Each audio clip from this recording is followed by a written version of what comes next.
Comment éviter d'avoir l'air gêné face caméra? Lorsque tu te lances dans la création de contenu, au début, tu es souvent gêné quand tu te retrouves face caméra et que tu dois parler devant tout simplement un écran.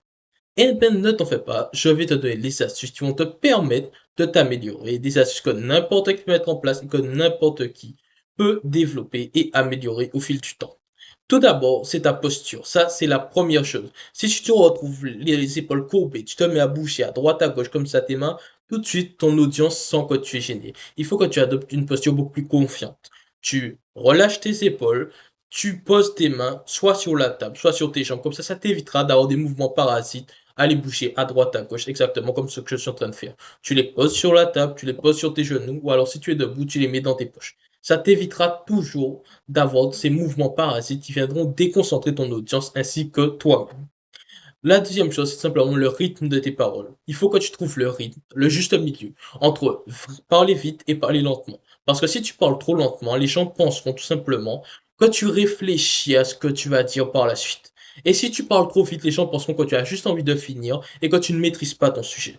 Il faut que tu arrives à trouver un juste milieu entre les deux. Ou alors de jouer avec le rythme entre les deux. Parce qu'en général, quand tu maîtrises un sujet, tu es capable de jouer sur le rythme. Tu peux parler lentement pour permettre aux gens de se concentrer, ou alors tu peux parler beaucoup plus rapidement et faire en sorte que les gens se réveillent, qu'ils soient plus speed, plus intervenants et plus concentrés sur ce que tu vas dire.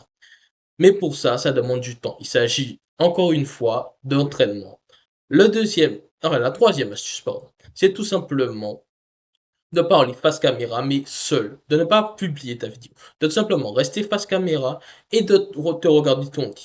Tu verras les mouvements parasites que tu feras, tu verras les erreurs que tu fais, tu adapteras petit à petit ton tempo. L'idée, c'est de le jouer sur le long terme. Il faut savoir que la création de contenu, c'est sur le long terme. C'est au fur et à mesure, tu t'améliores. Au fur et à mesure, tu fais mieux. Mais pour ça, il faut que tu t'entraînes. Au début, ce sera pas facile. Au début, ce sera extrêmement compliqué. Mais avec le temps, tu verras que ça viendra naturellement. Avec le temps vient l'essence.